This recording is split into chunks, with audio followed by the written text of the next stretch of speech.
नमस्कार दोस्तों, मैं अभिनव वर्मा फिर आपके सामने एक नई वीडियो लेके प्रस्तुत हूँ। तो आज हम क्या पढ़ने वाले हैं, क्या करने जा रहे हैं और क्या विचार करेंगे, देखते हैं। तो उपनिषद के कौन से श्लोक पढ़ते हैं वो भी हम जानेंगे और आज कौन से 2 इंस्पायरिंग थॉट हमारी लाइफ को बेहतर बनाने वाले हैं उसके बारे में भी जानते हैं। चलिए शुरू करते हैं।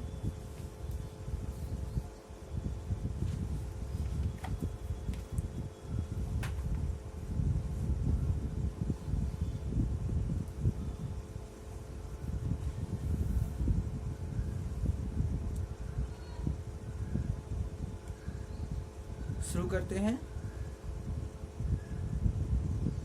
पार्थिवा पंचमात्रस्तु चतुर्मात्रस्तु वरुण आग्नेयस्तु त्रिमात्रोत्सो वायवस्तु द्विमात्रका। पृथ्वी तत्व की धारणा के समय ओमकार रूप प्रवण की 5 मात्राओं का वरुण अर्थात जल तत्व की धारणा के समय में प्रणव की 4 मात्राओं का, अग्नि तत्व की धारणा के समय में प्रणव की 3 मात्राओं का और वायु तत्व की धारणा में समय में प्रणव की 2 मात्राओं के स्वरूप का ध्यान करना चाहिए। एक मात्रस्थाकाशो हरार्धमात्रं तु चिंतेत संधिं कृत्वा तु मनसा चिंत्येदात्मनि। इसके पश्चात आकाश तत्व की धारणा करते समय प्रणव की 1 मात्रा का और स्वयं ओमकार रूप प्रणव की धारणा करते समय उसकी अर्ध मात्रा का चिंतन करें। अपने शरीर में ही मानसिक धारणा के माध्यम के पंचभूतों पृथ्वी आदि तत्व की सिद्धि प्राप्त करें और उनका ध्यान करें। इस तरह के कृत्य से प्रणव की धारणा द्वारा पंचभूतों पर पूर्ण अधिकार प्राप्त होता है। 63 सार्धांगुल प्राणो यत्र प्राणे प्रतिष्ठिता एष प्राण इति ख्यातो ब्राह्म्य प्राणस्य गोचरा।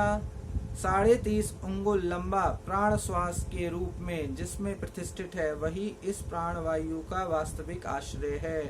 यही कारण है कि इसे प्राण के रूप में जाना जाता है। जो बाह्य प्राण है उसे इंद्रियों के द्वारा देखा जाता है। आज के लिए इतना ही।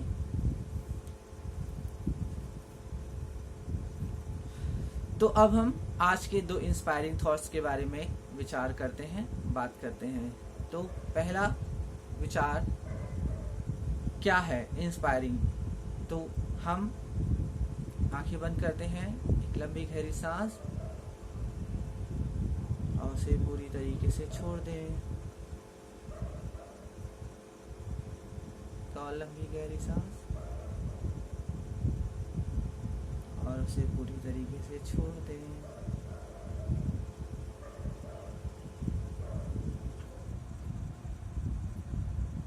आज का विचार है उस प्रभु भगवान ईश्वर गॉड सुप्रीम पावर में विश्वास रखना, फेथ रखना, आस्था रखना।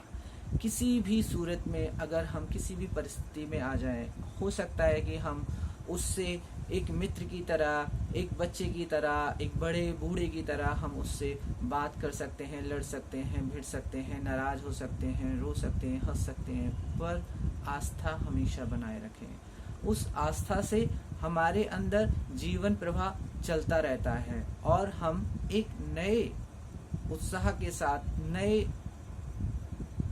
इंटरफेस में आगे बढ़ते हैं, नए माहौल में आगे बढ़ते हैं। तो भगवान हर परिस्थिति में हमारा साथ देता है, बस हमें हमेशा विश्वास बना के रखना चाहिए कि कोई ना कोई शक्ति है जो हमें चला रही है और उसके द्वारा हम इस जीवन को आगे बढ़ा रहे हैं।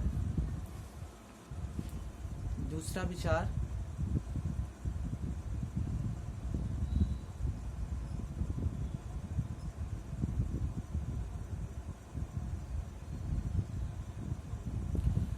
विचार, है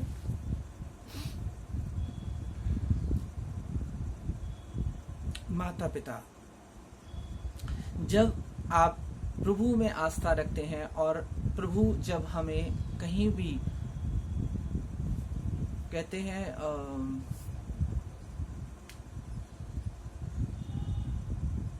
मूर्त रूप में जब हमें नहीं दिखाई देता है तो हमें माता पिता को मूर्त रूप में भगवान के रूप में देखना चाहिए। और माता पिता को हमें जानना चाहिए, समझना चाहिए। किसी भी परिस्थिति में हमें उनके आशीर्वाद से आगे बढ़ना चाहिए।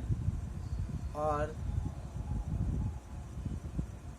कई परिस्थिति में कई तरीके से हमें अलग अलग तरीके से लगता है, लेकिन माता पिता अपने बच्चों के लिए हमेशा आशीर्वाद ही प्रदान करते हैं।